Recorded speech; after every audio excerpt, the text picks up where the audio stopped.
പരിശോധിക്കേണ്ടിയിരിക്കുന്നു. അടുത്തത് വിശ്വാസം എന്ന യാഗം. വിശ്വാസം എന്ന യാഗം. Faith of sacrifice. ഫിലിപ്പിയ ലേഖനം 2:17.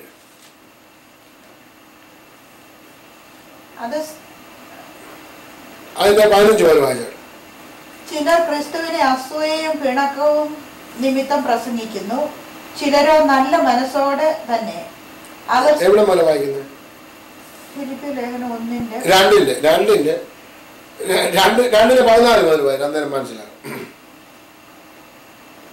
വക്രതയും കോട്ടവുമുള്ള തലമുറയുടെ നടുവിൽ നിങ്ങൾ അനിന്യരും പരമാർത്ഥികളും ദൈവത്തിന്റെ നിഷ്കളങ്ക മക്കളും ആകേണ്ടതിന് എല്ലാ പിറുപിറുപ്പും വാദവും കൂടാതെ ചെയ്യുകയും അവരുടെ ഇടയിൽ നിങ്ങൾ ജീവന്റെ വചനം പ്രമാണിച്ചുകൊണ്ട് ലോകത്തിൽ ജ്യോതിസുകളെ പോലെ പ്രകാശിക്കുന്നു. അങ്ങനെ ഞാൻ ഓടിയതും അധ്വാനിച്ചതും വെറുതെ ആയില്ല എന്ന് ക്രിസ്തുവിന്റെ നാളിൽ എനിക്ക് പ്രശംസയുണ്ടാകും. എന്നാൽ നിങ്ങളുടെ വിശ്വാസം എന്ന യാഗം അർപ്പിക്കുന്ന ശുശ്രൂഷയിൽ എന്റെ രക്തം ഒഴുക്കേണ്ടി വന്നാലും ഞാൻ സന്തോഷിക്കും. ഇവിടെ വിശ്വാസ ജീവിതത്തിൽ ഈ കുറച്ച് യാഗം അർപ്പിക്കേണ്ടതായിട്ട് വരുന്നു. എന്താണ് വിശ്വാസത്തിന്റെ യാഗം? ഇവിടെ വായിച്ചു കേട്ടു. എവിടെയാണ് നമ്മൾ ജീവിക്കുന്നത്? വക്രതയും കോട്ടവുമുള്ള തലമുറയുടെ നടുവിൽ നമ്മൾ ആരായിരിക്കണം? നിങ്ങൾ അനിന്യരായിരിക്കണം. വക്രതയും കോട്ടയുമുള്ള തലമുറയിലാണ് നാം ജീവിക്കുന്നത്. അവിടെ നാം മറ്റുള്ളവരെ നിന്ദിക്കാൻ ഇടയായിത്തീരരുത്. അനിന്യരും പരമാർത്ഥികളും ദൈവത്തിന്റെ നിഷ്കളങ്ക മക്കളും ആകേണ്ടതിന് എല്ലാ പിറുപിറുപ്പും വാദവും കൂടാതെ അങ്ങനെയുള്ളവർക്ക് എന്തുകൊണ്ട്? അപ്പൊ പിറുപിറുപ്പും കൂടാതെ വാദം കൂടാതെ ചെയ്യണമെന്നുണ്ടെങ്കിൽ അതൊരു വിശ്വാസ യാഗമാണ്. കാരണം ഈ വിശ്വാസ ഓളത്തിൽ പ്രശ്നങ്ങൾ ഉണ്ടാകുന്ന പ്രശ്നങ്ങളെ പറഞ്ഞുകൊണ്ടും പ്രതികൂലങ്ങളെ പറഞ്ഞുകൊണ്ടും ചെയ്യുന്നവരൊക്കെ എന്താണ്? ദൈവത്തിന് പൂർണ്ണ ഹൃദയത്തോടെയാണ് നമ്മൾ ചെയ്യുന്നത്. അന്നോ അങ്ങനെ ചെയ്യുന്ന നമ്മളെ ദൈവസന്നിധിയിലെ ജീവനുള്ള യാഗമായിട്ട് നമ്മൾ സമർപ്പിക്കുന്നുണ്ടോ? നമ്മൾ പൂർണ്ണ ദൈവസന്നിധിയിൽ യാഗമായി നമ്മളെ സമർപ്പിക്കണമെന്നുണ്ടെങ്കിൽ പിറുപിറുപ്പും വാദവും കൂടാതെ ചെയ്യുവിൻ. എന്നിട്ട് അവരുടെ ഇടയിൽ നിങ്ങൾ ജീവന്റെ വചനം പ്രമാണിച്ച് ലോകത്തിൽ ജ്യോതിസുകളെ പോലെ പ്രകാശിക്കണം. നമ്മൾ ലോകത്തിൽ ആരെ പോലെ പ്രകാശിക്കണം? ജ്യോതിസുകളെ പോലെ പ്രകാശിക്കണം. ജീവന്റെ വചനം പ്രമാണിച്ചുകൊണ്ട് ലോകത്തിൽ ജ്യോതിസുകളെ പോലെ പ്രകാശിക്കുന്നു.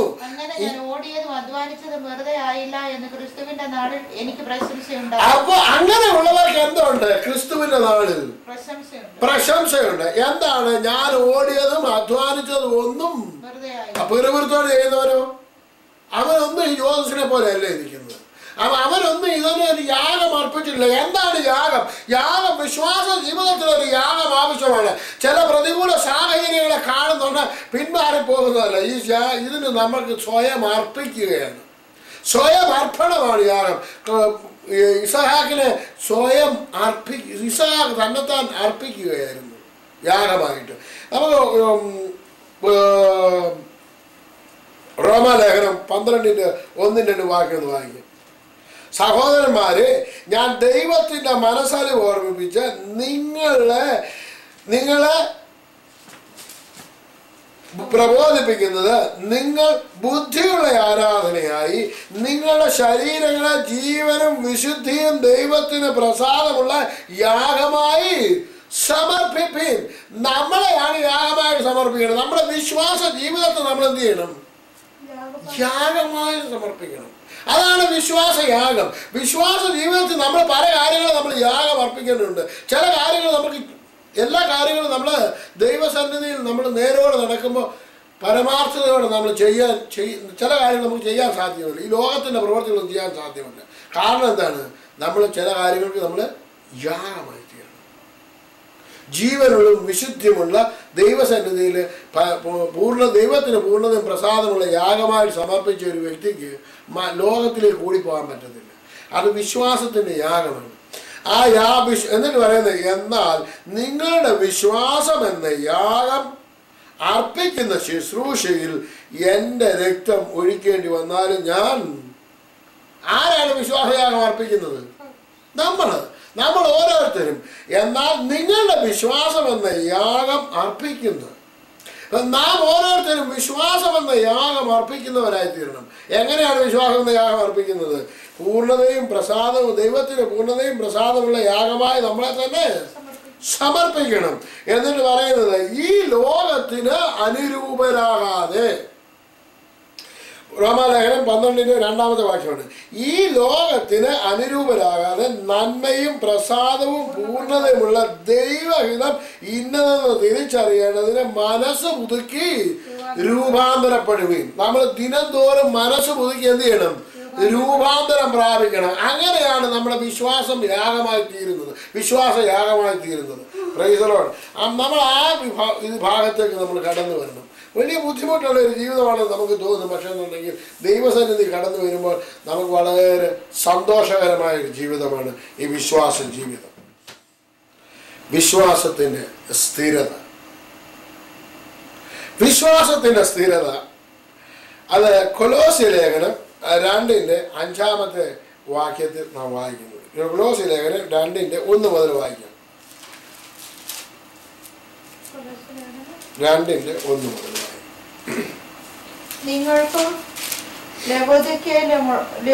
ലവോദിക്കയിലുമുള്ളവർക്കും ജഡത്തിൽ എൻ്റെ മുഖം കണ്ടിട്ടില്ലാത്ത എല്ലാവർക്കും വേണ്ടി അവർ ക്രിസ്തു എന്ന ദൈവ മർമ്മത്തിന്റെ പരിജ്ഞാനവും വിവേകപൂർണതയുടെ സമ്പത്തും പ്രാപിക്കാൻ തക്കവണ്ണം സ്നേഹത്തിൽ ഏകീഭവിച്ചിട്ട് ഹൃദയങ്ങൾക്ക് ആശ്വാസം ലഭിക്കണമെന്ന് വെച്ച് ഞാൻ എത്ര വലിയ പോരാട്ടം കഴിക്കുന്നു എന്ന് നിങ്ങൾ അറിവാൻ ഞാൻ ഇച്ഛിക്കുന്നു. അവനിൽ ജ്ഞാനത്തിന്റെയും പരിജ്ഞാനത്തിന്റെയും നിക്ഷേപങ്ങളൊക്കെയും ഗുപ്തമായിട്ടിരിക്കുന്നു. വശീകരണ വാക്കുകൊണ്ട് ആരും നിങ്ങളെ ചതിക്കാതിരിപ്പാൻ ഞാനിത് പറയുന്നു. ഞാൻ ശരീരം കൊണ്ട് ദൂരസ്ഥനെങ്കിലും ആത്മാവ് കൊണ്ട് നിങ്ങളോടുകൂടെ ഉള്ളവനായി നിങ്ങളുടെ ക്രമവും ക്രിസ്തുവിൽ നിങ്ങൾക്കുള്ള വിശ്വാസത്തിന്റെ സ്ഥിരതയും കണ്ട് സന്തോഷിക്കുന്നു. നമ്മൾ വിശ്വാസത്തിൽ എങ്ങനെയുള്ളവരായിരിക്കണം? ഒരു സ്ഥിരതയുള്ളവരായിരിക്കണം. Praise the Lord. നാം ഇതുവരെയും കേട്ടുകൊണ്ടിരുന്നത് വിശ്വാസത്തിൻ്റെ സ്ഥിരത എന്ന വിഷയത്തെ ആസ്പദമാക്കിയായിരുന്നു. അടുത്തത് ഏറ്റവും വർദ്ധിപ്പിക്കുന്ന വിശ്വാസം.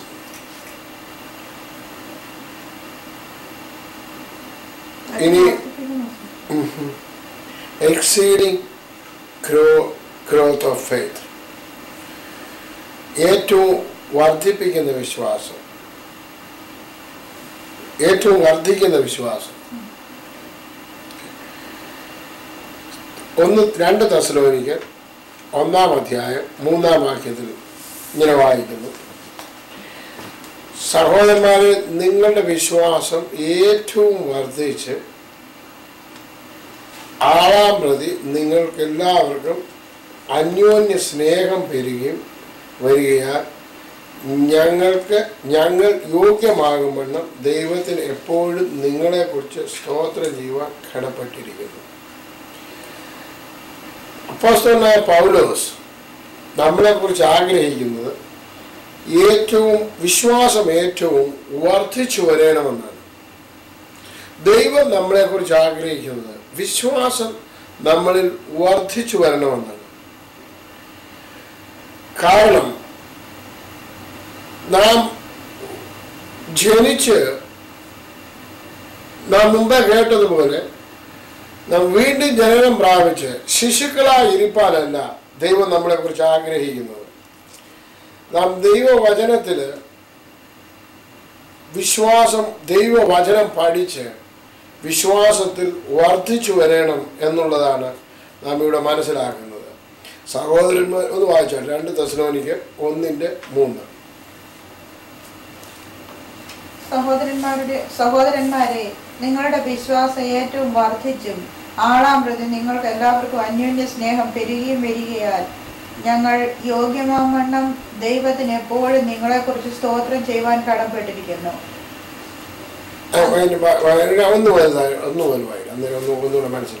പൗലോസും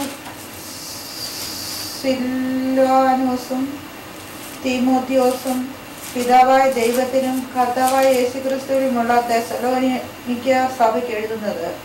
പിതാവായ ദൈവത്തിങ്കിൽ നിന്നും കർത്താവായ യേശുക്രിസ്തുവിൽ നിന്നും നിങ്ങൾക്ക് കൃപയും സമാധാനം ഉണ്ടാകട്ടെ. സഹോദരന്മാരെ, നിങ്ങളുടെ വിശ്വാസം ഏറ്റവും വർദ്ധിച്ചും ആളാം പ്രതി നിങ്ങൾക്ക് എല്ലാവർക്കും അന്യോന്യ സ്നേഹം വരികയാൽ ഞങ്ങൾ യോഗ്യമാകും വണ്ണം ദൈവത്തിന് എപ്പോഴും നിങ്ങളെക്കുറിച്ച് സ്തോത്രം ചെയ്യുവാൻ കടപ്പെട്ടിരിക്കുന്നു. നമുക്ക് വിശ്വാസം വർദ്ധിച്ചു വരണമെന്ന് ദൈവത്തിന്റെ ആത്മാവ് നമ്മളെ ഉത്ബോധിപ്പിക്കുകയാണ്. നമ്മുടെ വിശ്വാസത്തിന്റെ ഈ പരിശോധനയിൽ നാം ഇപ്പോൾ 18 കാര്യങ്ങൾ നമ്മൾ പരിശോധിച്ചു കഴിഞ്ഞു.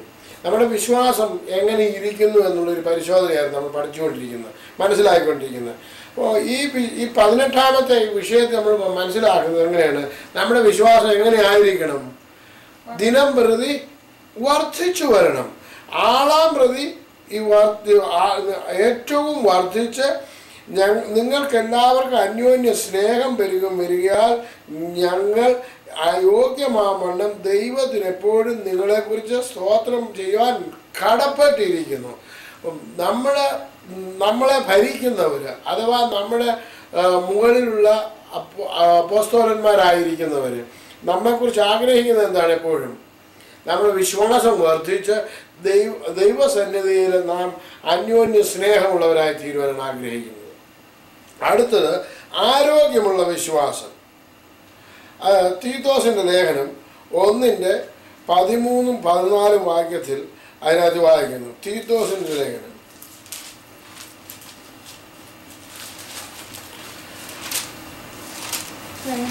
തീത്തോസിൻ്റെ ലേഖനം 1:13-14 അത് ഈ സാക്ഷ്യം നേർ തന്നെ. അത് നിമിത്തം അവർ വിശ്വാസത്തിൽ ആരോഗ്യമുള്ളവരായി തീരേണ്ടതിനും യഹൂദ കഥകളെയും സത്യം വിട്ടകലുന്ന മനുഷ്യരുടെ കൽപ്പനകളെയും ശ്രദ്ധിക്കാതിരിക്കേണ്ടതിനും അവരെ കഠിനമായി ശാസിക്കാം. മതി. ഇവിടെ വിശ്വാസത്തിൽ നാം ആരോഗ്യമുള്ളവരായി തീരണമെന്ന് ദൈവം ആഗ്രഹിക്കുന്നു. എങ്ങനെയാണ് ആരോഗ്യമുള്ളവരായി തീരുന്നത്? നാം ഭക്ഷണം കഴിക്കുന്നുണ്ടെങ്കിൽ നമുക്ക് ശരീരം വീർക്കുമെന്നുണ്ടെങ്കിൽ നമ്മൾ ആരോഗ്യമുള്ളവരായി തീരുന്നുണ്ടെന്നുണ്ടെങ്കിൽ നമ്മൾ എന്ത് ചെയ്യണം? എക്സസൈസ് ചെയ്യണം, അല്ലേ? നാം എക്സസൈസ് ചെയ്യുമ്പോൾ നമ്മുടെ ശരീരത്തിന് എങ്ങനെ ആരോഗ്യവും ബലവും കിട്ടുമോ അതേപോലെ തന്നെ നമ്മൾ ദൈവവചനത്തിൽ നമ്മൾ എങ്ങനെ ആയിത്തീരണമെന്ന് ആഗ്രഹിക്കുന്ന വിശ്വാസത്തിൽ നമ്മൾ എങ്ങനെ ആയിത്തീരണം? ആരോഗ്യമുള്ളവരായിത്തീരണം. സഹോദരന്മാരെ, നിങ്ങളുടെ വിശ്വാസം ഏറ്റവും അത് എങ്ങനെ വായിച്ചത്? അത് നിമിത്തം അവർ വിശ്വാസത്തിൽ ആരോഗ്യമുള്ളവരായി തീരേണ്ടതിനും അതിൻ്റെ 11ാമത്തെ വാക്യം മുതൽ ക്ലേത്യർ സർവ്വത വായിച്ചത്. ക്ലേത്യർ സർവ്വതാ അസത്യവാദികളും ദുഷ്ടജന്തുക്കളും മടിയന്മാരായ പെരുവയറന്മാരും അത്രേ എന്ന് അവരിൽ ഒരുവൻ അവരുടെ ഒരു വിദ്വാൻ തന്നെ പറഞ്ഞിരിക്കുന്നു. ഇവരെ പറ്റി എന്താ പറഞ്ഞിരിക്കുന്നത്? അവരിൽ ഒരുത്തൻ തന്നെ പറഞ്ഞിരിക്കുന്നത് എന്താണ്? ക്ലേത്യർ സർവ്വതാ അസത്യവാദികളാണ്.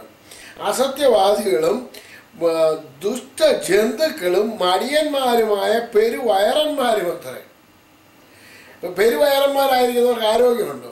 തിന്നാൻ മാത്രമേ അവർക്ക് അറിയത്തുള്ളൂ. അപ്പം ഇത് ആരോഗ്യം ഉണ്ടാകണമെന്നുണ്ടെങ്കിൽ ശാരീരിക അഭ്യാസം, നമുക്ക് ഒരു എക്സസൈസ് ആവശ്യമാണ്.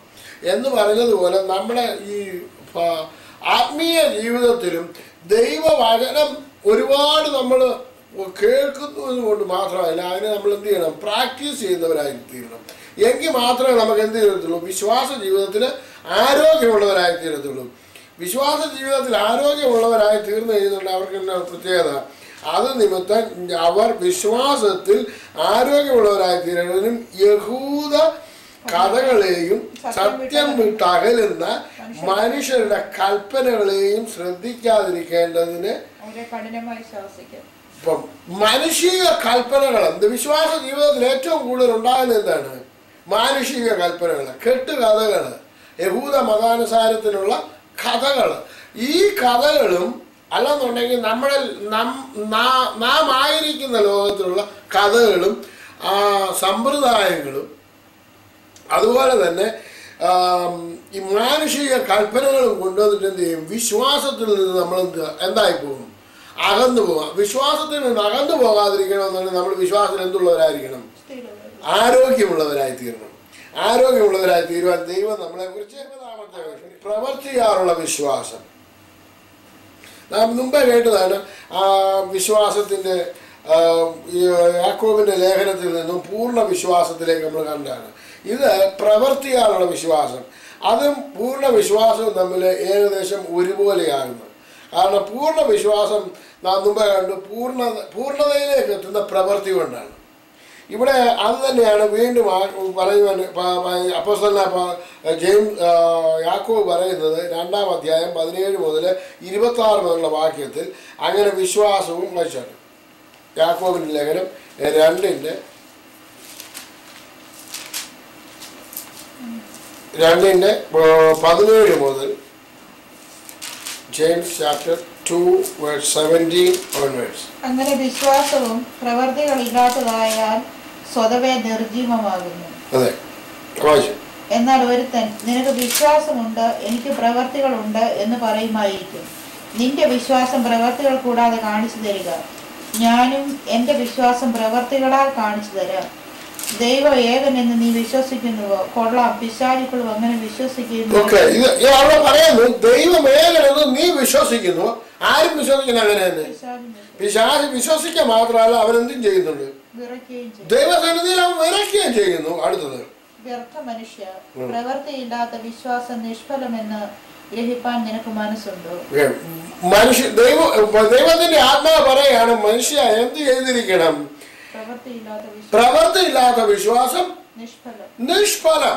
ഒരു ഉദാഹരണമായിട്ട്, എനിക്ക് ഒരു ജോലി ആവശ്യമാണ്. എനിക്ക് ഇതുവരെ ഒരു ജോലി ആയിട്ടില്ല എന്നുണ്ടെങ്കിൽ കർത്താവിൻ്റെ സന്നിധിയിലിരുന്ന് എപ്പോഴും പ്രാർത്ഥിച്ചിട്ടുണ്ടെങ്കിൽ കർത്താവെ എനിക്ക് ജോലി തരുമാറാകണമെന്ന് പറഞ്ഞ് നമ്മൾ ഈ സകല വാക്തത്വങ്ങൾ മുറുകെ പിടിച്ച് പ്രാർത്ഥിച്ചുകൊണ്ടിരിക്കുകയാണ്. വീടിന് വെളിയിൽ പോയി ഒരു ആപ്ലിക്കേഷൻ കൊടുക്കുകയോ അല്ലെന്നുണ്ടെങ്കിൽ ഏതെങ്കിലും ജോലി സ്ഥലം അന്വേഷിച്ച് പോവുകയോ ചെയ്യാതെ ഭവനത്തിലിരുന്ന് ഉപവസിച്ച് പ്രാർത്ഥിച്ചാൽ ജോലി നമ്മുടെ കൈവരുമോ? കാരണം എന്താണ്? പ്രവൃത്തി ഇല്ലാത്ത ഒരു വിശ്വാസമാണത്. വിശ്വാസം നിനക്കുണ്ട്, പക്ഷെ അതിലെന്തില്ല? ഒരു പ്രവൃത്തിയില്ല. നീ പ്രവർത്തിക്കേണ്ടത് ആവശ്യമായിരിക്കുന്നു. അതാ വേറൊരു ഉദാഹരണം ഇവിടെ പറഞ്ഞു കഴിഞ്ഞാൽ, ഒരു കർഷകനായിരിക്കുന്നുവെങ്കിൽ ആ കർഷകന്റെ കയ്യിൽ കുറച്ചേറെ വിത്ത് ഉണ്ട്. നെൽവിത്തായിരിക്കട്ടെ. അത് ആ വിത്ത് എടുത്തു വെച്ചിട്ട്, ഒരു പറ വിത്ത് ഉണ്ടെന്നുണ്ടെങ്കിൽ ആ ഒരു പറ വിത്ത് എടുത്തു വെച്ചിട്ട് ഉപവസിച്ച് അവൻ പ്രാർത്ഥിച്ചാൽ, ഈ പ്രാർത്ഥിച്ചിട്ട് അടുത്ത വർഷം വരെയും പ്രാർത്ഥിച്ചുകൊണ്ടിരിക്കുകയാണ്. അവൻ്റെ നിലത്തിൽ കൃഷി ചെയ്യുക, ആ നിലത്തിൽ കൊണ്ടുവന്നിട്ട് ഈ വിത്തിടാതെ വീട്ടിൽ വെച്ചിരുന്ന് പ്രാർത്ഥിച്ചുകൊണ്ടിരുന്ന് കഴിഞ്ഞാൽ അവന് ഫലമുണ്ടാകും. അവന് പ്രവൃത്തിയില്ല. അതുകൊണ്ട് അവൻ്റെ വിശ്വാസം എന്താണ്? വ്യർത്ഥമാണ്. എന്ന് പറയുന്ന പോലെ ദൈവവചനമാകുന്ന ഈ വിത്ത് നമ്മുടെ ഹൃദയത്തിൽ പോവുകയും അത് പ്രവൃത്തിയിലേക്ക് കൊണ്ടുവരികയും ചെയ്യേണ്ട ആവശ്യകത നമുക്ക് ആവശ്യമായിരിക്കുന്നു. അടുത്തത് വായിച്ചാൽ അവൻ്റെ അടുത്തത് അതിൻ്റെ നിർജീവമാകുന്ന 18-ാമത്തെ വാക്യം. എന്നാൽ ഒരുത്തൻ നിനക്ക് വിശ്വാസമുണ്ട്, എനിക്ക് പ്രവർത്തികളുണ്ട് എന്ന് പറയുമായിരിക്കും. നിന്റെ വിശ്വാസം പ്രവർത്തികൾ കൂടാതെ കാണിച്ചു തരിക, ഞാനും എൻ്റെ വിശ്വാസം പ്രവർത്തികളാൽ കാണിച്ചു തരാം. ദൈവമേകനെന്ന് നീ വിശ്വസിക്കുന്നുവോ? കൊള്ളാം, പിശാചുക്കളും അങ്ങനെ തന്നെ വിശ്വസിക്കുകയും വിറയ്ക്കുകയും ചെയ്യുന്നു. വ്യർത്ഥ മനുഷ്യ, പ്രവൃത്തിയില്ലാത്ത വിശ്വാസം നിഷ്ഫലമെന്ന് ഗ്രഹിപ്പാൻ നിനക്ക് മനസ്സുണ്ടോ? നമ്മുടെ പിതാവായ അബ്രഹാം തന്റെ മകനായ ഇസഹാക്കിനെ യാഗപീഠത്തിന്മേൽ അർപ്പിച്ചിട്ട് പ്രവൃത്തിയാലല്ലയോ നീതീകരിക്കപ്പെട്ടത്?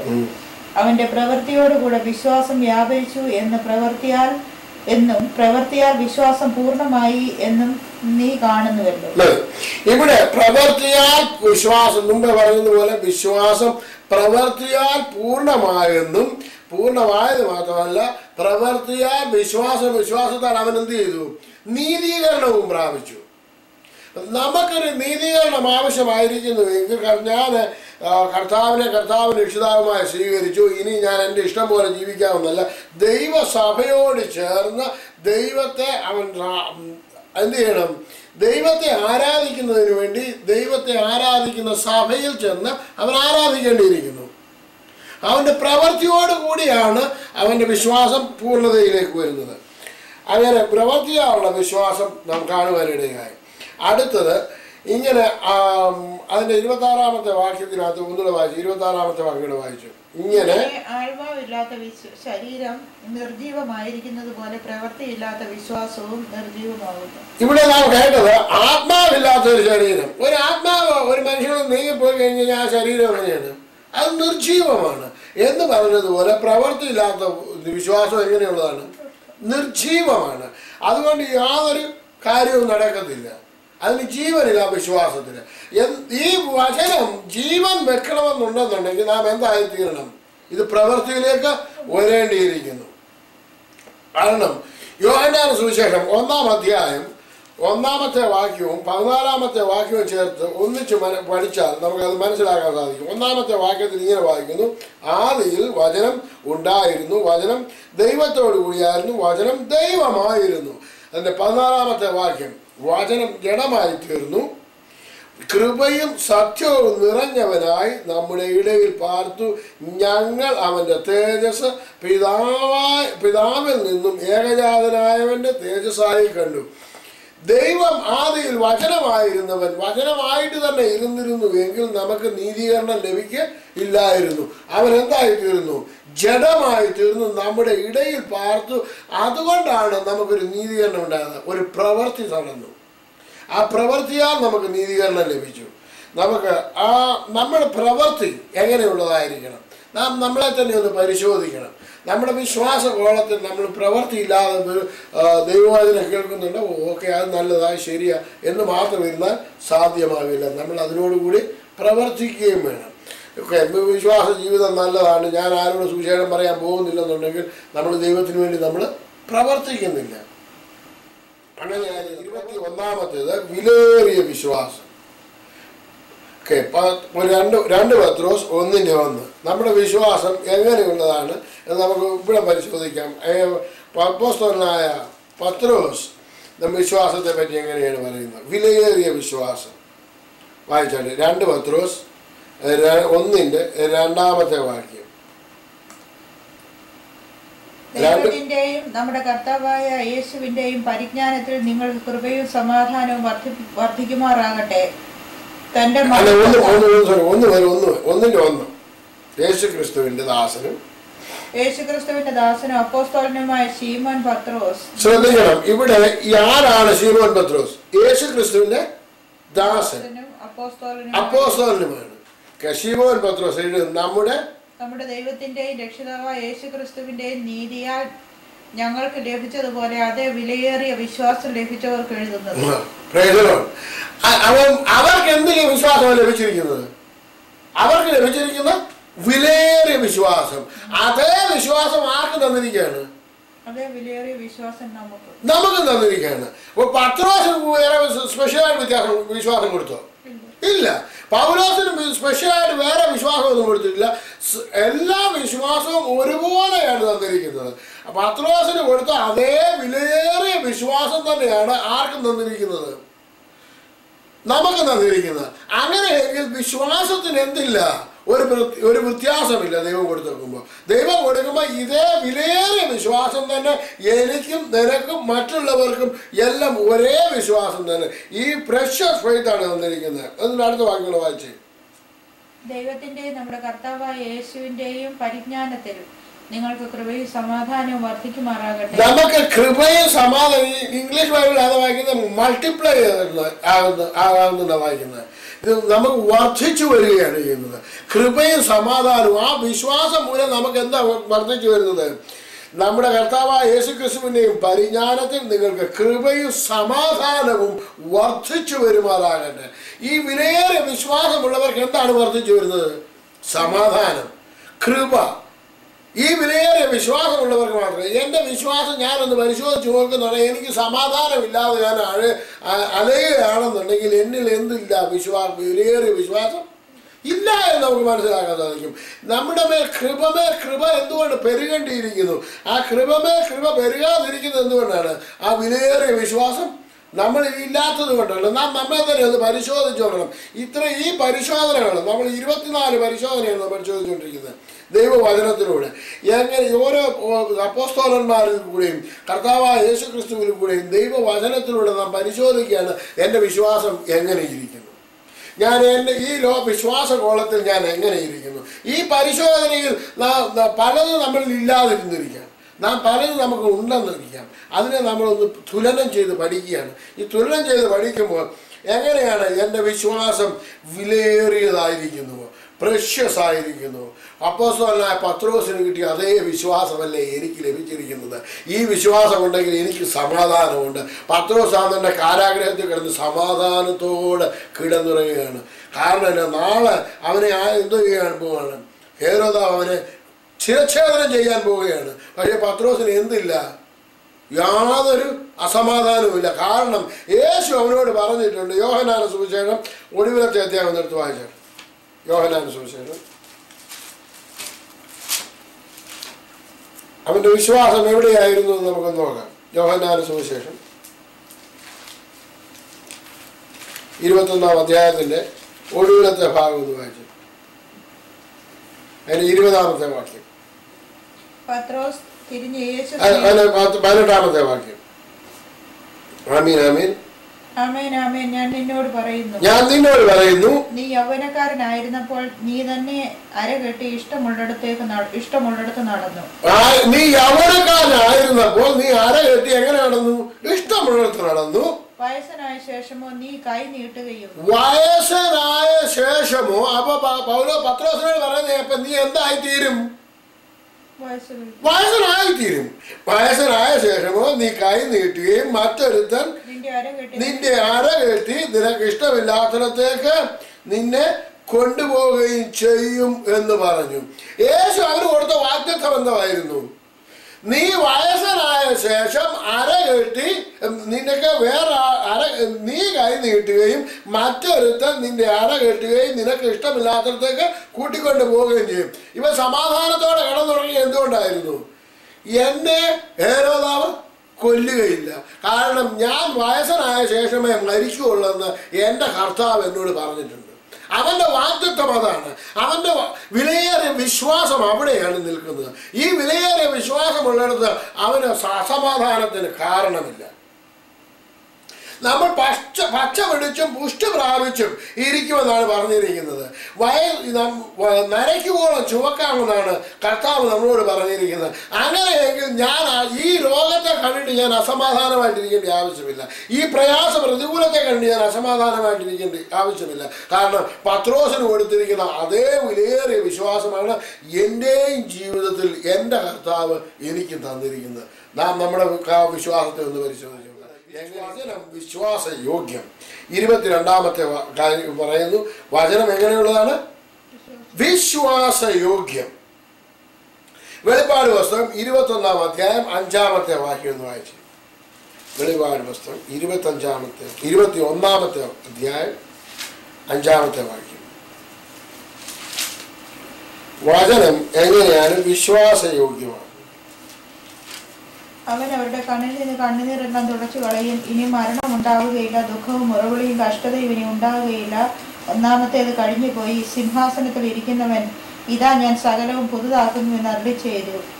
എഴുതുക, ഈ വചനം വിശ്വാസയോഗ്യവും സത്യവും ആകുന്നു എന്നും അവൻ കൽപ്പിച്ചു. ഇതാരാണ്? മരിച്ച് അടക്കപ്പെട്ട ഉയർത്തെഴുന്നേറ്റ് തേജോമയനായ ദൈവം പ്രത്യക്ഷനായി യോഹന്നാനോട് പറയുകയാണ്, ഈ വചനം എന്താണ്? എഴുതുക. ഈ വചനം വിശ്വാസയോഗ്യവും സത്യവുമാകുന്നു എന്ന് അവൻ കൽപ്പിച്ചു. ഈ വചനം വിശ്വാസയോഗ്യമാണ്. അതുകൊണ്ടാണ് നാം വിശ്വസിക്കുന്നത്. ഈ വചനം വിശ്വാസയോഗ്യമെന്ന് വിശ്വസിക്കുന്നവർക്ക് മാത്രമേ ഈ വചനം അതിൻ്റെതായ പ്രവൃത്തിയിലേക്ക് വരികയുള്ളൂ. 22-ാം അധ്യായം 6-ാമത്തെ വാക്യം കൂടെ വായിച്ചാൽ, പിന്നെ അവൻ എന്നോട്, ഈ വചനം വിശ്വാസയോഗ്യവും സത്യവുമാകുന്നു. പ്രവാചകന്മാരുടെ ആത്മാക്കളുടെ ദൈവമായ കർത്താവ് വേഗത്തിൽ സംഭവിക്കേണ്ടുന്നത് തന്റെ ദാസന്മാർക്ക് കാണിച്ചു കൊടുപ്പാൻ തന്റെ ദൂതനെ അയച്ചു. ഇതാ ഞാൻ വേഗത്തിൽ വരുന്നു, ഈ പുസ്തകത്തിലെ പ്രവചനം പ്രമാണിക്കുന്നവൻ ഭാഗ്യവാൻ എന്ന് പറഞ്ഞു. ഇവിടെ വായിക്കുന്നത് അവൻ എന്നോട് പറഞ്ഞത് ഈ വചനം എന്തായിരിക്കുന്നു? വിശ്വാസ യോഗ്യം. അതുപോലെ തന്നെ നാം വേറൊരിടത്തൂടെ വായിക്കുന്നു, ഇവിടെ തന്നെ വായിച്ചത് ഈ വചനം എങ്ങനെയുള്ളതാണെന്ന് തന്നെ വിശ്വാസ യോഗ്യം. ഈ വിശ്വാസ യോഗ്യമായിരിക്കുന്ന വചനം നാം വിശ്വസിക്കണമെന്നുണ്ടെങ്കിൽ എങ്ങനെയാണ് വിശ്വസിക്കാൻ പറ്റുന്നത്? അവൻ കർത്താവാണെന്ന് വിശ്വസിക്കുന്നവർക്ക് മാത്രമേ ഈ വചനം വിശ്വാസയോഗ്യമായിട്ട് സംഭവിക്കത്തുള്ളൂ. അത് വിശ്വാസയോഗ്യമായിട്ട് വരാത്തവർക്ക് എന്തായിത്തീരും?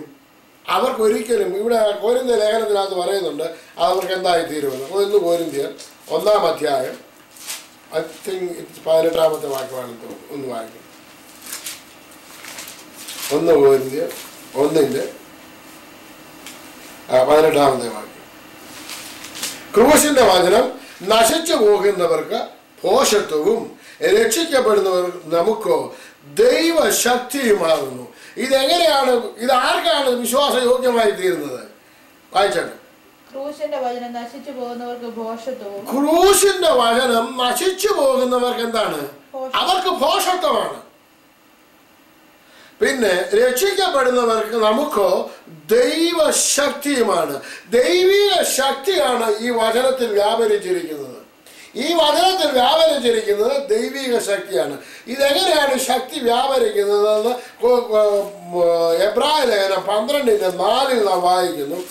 ദൈവവചനം, അത് 4:12, ദൈവത്തിന്റെ വചനം ജീവനും ചൈതന്യമുള്ളതായി ഇരുവായ്ത്തലയുള്ള ഏത് വാളിനേക്കാളും മൂർച്ചയേറിയതും പ്രാണനെയും ആത്മാവിനെയും സത്യഭക്ഷകളെയും വേർവിടുവിക്കും വരെ തുളച്ചു ചെല്ലുന്നതും ഹൃദയത്തിലെ ചിന്തനങ്ങളും ഭാവങ്ങളെയും വിവേചിക്കുന്നതുമാകുന്നു. ഇത് എങ്ങനെയാണ് വിശ്വാസയോഗ്യമാകുന്നത്? എൻ്റെ ജീവിതത്തിൽ ഇത് വിശ്വാസയോഗ്യമായി തീർന്നു. അങ്ങനെയെങ്കിൽ എന്നെ കേൾക്കുന്ന ദൈവജനമേ, നിന്റെ ജീവിതത്തിലും ഇത് വിശ്വാസയോഗ്യമായി തീരും. എൻ്റെ കുടുംബ ജീവിതത്തിൽ ഞാനൊരു യാക്കോബായ കുടുംബത്തിൽ ജനിച്ചു വളർന്നു. ഞാനൊരു മദ്യപാനിയായി ജീവിച്ചിരുന്നു. പക്ഷെ എന്നുണ്ടെങ്കിൽ ദൈവം എൻ്റെ ജീവിതത്തിലേക്ക് കടന്നു വന്നു. അവനെ കർത്താവും രക്ഷിതാവുമായി സ്വീകരിക്കുവാൻ എനിക്ക് ഭാഗ്യം ലഭിച്ചു. അതുകൊണ്ട് ഞാനും എൻ്റെ കുടുംബമോ ഈ വിശ്വാസ ജീവിതത്തിലേക്ക് വന്നു. ഈ വിശ്വാസ വചനം എനിക്ക് അത് യോഗ്യമായി തീർന്നു. അതുകൊണ്ട് ഇത് വിശ്വാസ യോഗ്യം തന്നെയായി തീർന്നിരുന്നുവെന്ന് എനിക്ക് ധൈര്യമായി പറയുവാൻ എനിക്ക് യോഗ്യതയുണ്ട്. ഇത് അനേക രോഗികളെ സൗഖ്യമാക്കിയത് മാത്രമല്ല, അനേക കുടുംബങ്ങളെ, ഛിന്ന ഭിന്നമായ കുടുംബങ്ങളെ ഒന്നിച്ചു ചേർക്കുകയും അനേകരെ ദൈവഭാഗത്ത് വന്നവര് ദൈവത്തിൽ നിന്ന് അനുഗ്രഹം പ്രാപിക്കുകയും ചെയ്തതായി നാം കാണുന്നു. അങ്ങനെയെങ്കിൽ ഈ വചനം വിശ്വാസയോഗ്യമാണ്. ഈ വചനം നമ്മുടെ വിശ്വാസ ജീവിതത്തിൽ ഈ വചനം വിശ്വാസയോഗ്യമായിരിക്കുന്നുവെന്ന് നാം പരിശോധിക്കണം. എൻ്റെ ജീവിതത്തിൽ ഈ വചനം എനിക്ക് വിശ്വാസയോഗ്യമായിരിക്കുന്നു എന്ന് നാം പരിശോധിക്കും. കാര്യം കൂടെ പറഞ്ഞാൽ 24-ാമത്തെ കാര്യം കൂടെ പറഞ്ഞ് ഞാൻ നിർത്തുകയാണ്. നാം കടുകുമണിയോളം ഉള്ള വിശ്വാസം. ഇവിടെ കടുകുമണിയോളമുള്ള വിശ്വാസം എന്ന് പറയുമ്പോൾ നാം ഒന്ന് ചിന്തിച്ചു നോക്കണം. ഒരു കടുകുമണി നമ്മളെ കയ്യിലെടുത്താൽ കാണാൻ പോലും ചെറുതാണ്, വളരെ ചെറുതാണ്. ഈ കടുകുമണിയുടെ വലിപ്പത്തെക്കുറിച്ചും അതിൻ്റെ കട്ടിയെപ്പറ്റിയും ഘനത്തെപ്പറ്റിയും ഒക്കെയും പലരും പ്രസംഗിച്ചു കേട്ടിട്ടുണ്ട്. പക്ഷേ യേശു കർത്താവ് ഇവിടെ എന്താണ് പറയുന്നതെന്ന് നമുക്കൊന്ന് ശ്രദ്ധിക്കാം. ലൂക്കോസിൻ്റെ സുവിശേഷം 17-ാം അധ്യായം 5-ാമത്തെ വാക്യം ഒന്ന് വായിച്ചു. 5-ാമത്തെ 6-ാമത്തെ വാക്യം. ലൂക്കോസിൻ്റെ സുവിശേഷം. അപ്പോസ്തലന്മാർ കർത്താവിനോട് ഞങ്ങൾക്ക് വിശ്വാസം വർദ്ധിപ്പിച്ചു തരണമേ എന്ന് പറഞ്ഞു. അതിന് കർത്താവ് പറഞ്ഞത്, നിങ്ങൾക്ക് കടുകുമണിയോളം വിശ്വാസമുണ്ടെങ്കിൽ ഈ കാട്ടത്തിയോട് വേരോട് പറഞ്ഞ് കടലിൽ നട്ടുപോക എന്ന് പറഞ്ഞാൽ അത് നിങ്ങളെ അനുസരിക്കും. ഇവിടെ ശ്രദ്ധിക്കണം. യേശു കർത്താവ് ഇവിടെ അവരോട് കടുകുമണിയോളം വിശ്വാസമുണ്ടെങ്കിൽ ഈ കാട്ടത്തിയോട്, ഏത് കാട്ടത്തിയോട് വേരോടെ പറഞ്ഞ് കടലിൽ നട്ടുപോക എന്ന് പറഞ്ഞാൽ അത് നിങ്ങളെ അനുസരിക്കും എന്ന് പറഞ്ഞു എന്നുള്ളത് നാം ഒന്ന് ചിന്തിക്കേണ്ടിയിരിക്കുന്നു. ഈ 2 വാക്യങ്ങൾ മാത്രം നോക്കിയാൽ നമ്മൾക്ക് അവിടുത്തെ സന്ദർഭത്തെ നമുക്കറിയാൻ സാധ്യമാകില്ല. അതിൻ്റെ സന്ദർഭം 17-ാം അധ്യായത്തിൻ്റെ 1 മുതലുള്ള വാക്യത്തിലുണ്ട്. അവൻ തന്റെ ശിഷ്യന്മാരോട് പറഞ്ഞത് ഒന്നാമത്തെ വാക്യം അത് വായിച്ചാണ്. അവൻ തന്റെ ശിഷ്യന്മാരോട് പറഞ്ഞത്, ഇടർച്ചകൾ വരാതിരിക്കുന്നത് അസാധ്യം. ഇടർച്ചകൾ നമ്മുടെ ഇടയിൽ ഇടർച്ചകൾ വരാതിരിക്കുന്നത് അസാധ്യം. അപ്പൊ അത് ഒരു സാധാരണ ഒരു സംഭവമാണ്. ഇടർച്ച ഉണ്ടാകുന്നത് മനുഷ്യരായാൽ നമ്മൾ തമ്മിൽ എന്തുണ്ടാകും? ഇടർച്ചകൾ ഉണ്ടാകും. അത് വരാതിരിക്കുന്നത് സാധ്യമല്ലാത്തൊരു കാര്യമാണ്. അത് വരും. പിന്നെ അടുത്തത്, എങ്കിലും അവ വരുത്തുന്നവൻ അയ്യോ കഷ്ടം. ഈ ഇടർച്ച വരുത്തുന്നവൻ എന്താണ്? അവൻ അയ്യോ കഷ്ടം. അടുത്തത്, അവൻ ഈ ചെറിയവരിൽ ഒരുത്തന് ഇടർച്ച വരുത്തുന്നതിനേക്കാൾ ഒരു തിരികല്ല് അവന്റെ കഴുത്തിൽ കെട്ടി അവനെ കടലിൽ എറിഞ്ഞു കളയുന്നത് അവന് നന്ന്. ഒരു ഇടർച്ച വരുത്തുന്ന, ഒരു സഭയിൽ ഇടർച്ച വരുത്തുന്നതിന്, ഭവനത്തിൽ ഇടർച്ച വരുത്തുന്നതിന്, ഒരു സമൂഹത്തിൽ ഇടർച്ച വരുത്തുന്നവന് അവനെ യേശു പറയുന്നത് അവനെ കഴുത്തിൽ ഒരു കല്ല് കെട്ടിയിട്ട് അവനെ എന്ത് ചെയ്യണം? കടലിൽ എറിഞ്ഞു കളയുന്ന അവൻ ഏറ്റവും നല്ലത്. കാരണം അവനെ കൊന്നു കളയുന്ന അവൻ ഏറ്റവും നല്ലത്. കാരണം അവൻ ഇനി ജീവിച്ചിരിക്കാൻ യോഗ്യനല്ല എന്നാണ് യേശു കർത്താവ് പറയുന്നത്. ഇടർച്ച വരുത്തുന്നവൻ ലോകത്തിൽ ജീവിച്ചിരിക്കുവാൻ സാർഹനല്ല എന്നാണ് യേശു കർത്താവ് പറഞ്ഞിരിക്കുന്നത്. അടുത്ത വായിച്ചാണ്. സൂക്ഷിച്ചു കൊള്ളുവീൻ. സഹോദരൻ പിഴച്ചാൽ അവനെ ശാസിക്കുക, അവൻ മാനസാന്തരപ്പെട്ടാൽ അവനോട് ക്ഷമിക്കുക. ദിവസത്തിൽ 7 വട്ടം നിന്നോട് പിഴയ്ക്കുകയും 7 വട്ടവും നിന്റെ അടുക്കൽ വന്ന് ഞാൻ മാനസാന്തരപ്പെടുന്നു എന്ന് പറയുകയും ചെയ്താൽ അവനോട് ക്ഷമിക്കുക. ഇവിടെ യേശു കർത്താവ് പറയാണ്, ഒരു ദിവസം ഒരു മനുഷ്യൻ, ഒരു സഹോദരൻ വന്ന് നിന്നോട് 7 വട്ടം പിഴച്ചാലും നീ അവനോട് എന്ത് ചെയ്യണം? ക്ഷമിക്കണം. ഇതേപോലെ തന്നെ മത്തായിയുടെ സുവിശേഷം 18-ാം അധ്യായത്തിന് പറയുന്നുണ്ട്. പത്രോസ് പറയുന്നുണ്ട്, ഞാൻ 7 വട്ടം ക്ഷമിച്ചാൽ മതിയോ എന്ന് ചോദിക്കുന്നുണ്ട്. 7 അല്ല പത്രോസ്, ഞാൻ 7 അല്ല 70 വട്ടം നീ ക്ഷമിക്കണമെന്ന് ഞാൻ നിന്നോട് പറയുന്നു. 7 അല്ല 70 വട്ടം എന്ന് പറയുന്നുണ്ട്. 490 പ്രാവശ്യം. 490 പ്രാവശ്യം നീ എന്ത് ചെയ്യണം? 770 എന്ന് പറയുമ്പോൾ എത്രയായി? 7 49. 490 പ്രാവശ്യം. ഞാൻ മത്തായിയുടെ സുവിശേഷം എടുക്കുക. എടുത്ത് വായിച്ചു. മത്തായിയുടെ സുവിശേഷം അതിൻ്റെ 21 മുതലുള്ള വാക്യം വായിച്ചു. അപ്പോൾ പത്രോസ്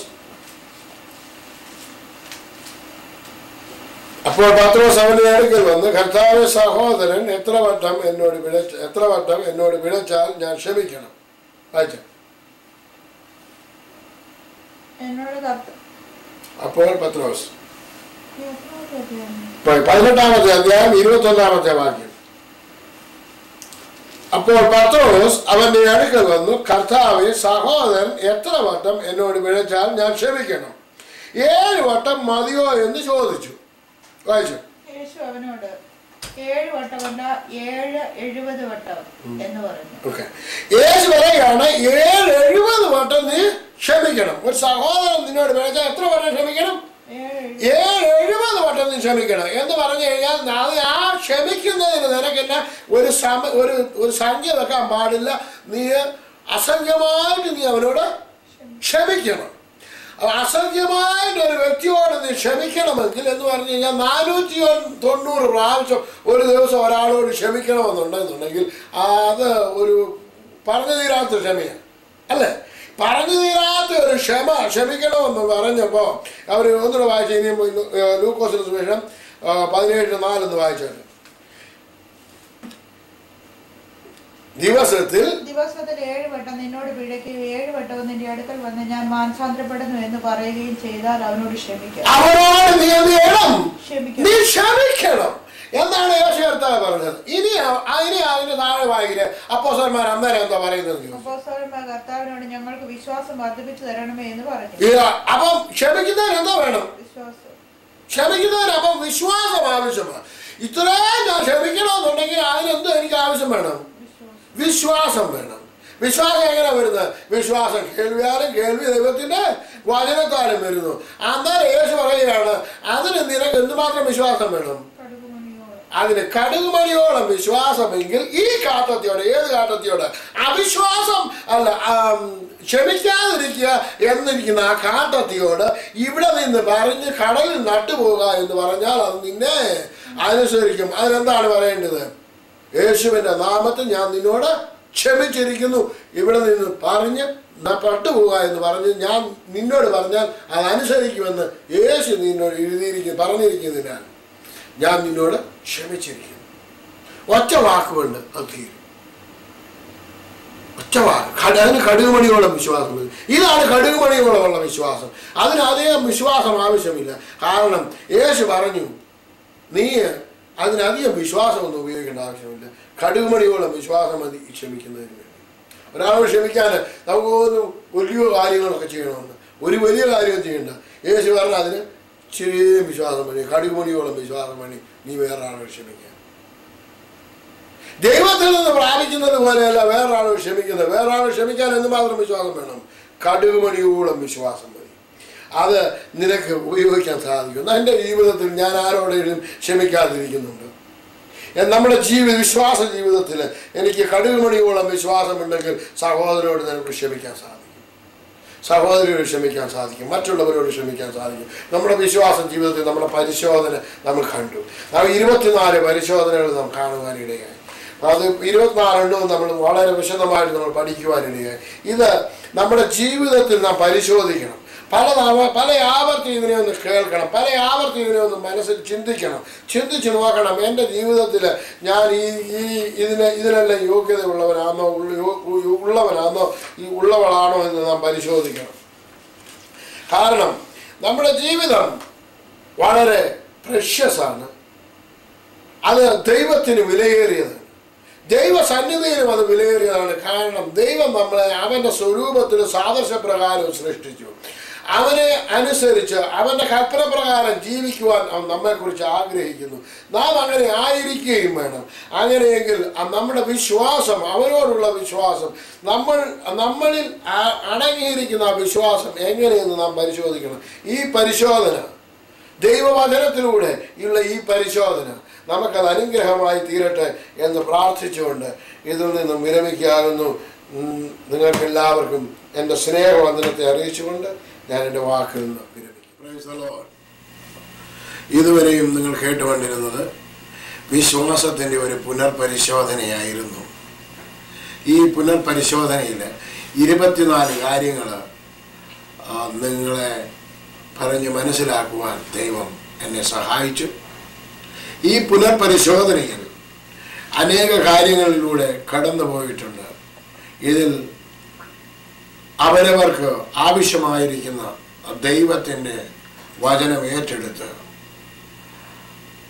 യഥാസ്ഥാനപ്പെടുവാൻ കർത്താവിൽ നിങ്ങളോട് അഭ്യർത്ഥിക്കുന്നു. മാത്രമല്ല, ഏതെങ്കിലും പുതിയതായിട്ട് ഇറങ്ങിയിട്ടുള്ള വീഡിയോ കാസറ്റോ ആവശ്യമുള്ളവർ ഞങ്ങളുമായി ബന്ധപ്പെടുക. Email address. ദൈവം ധാരാളമായി നിങ്ങളേവരെയും അനുഗ്രഹിക്കട്ടെ.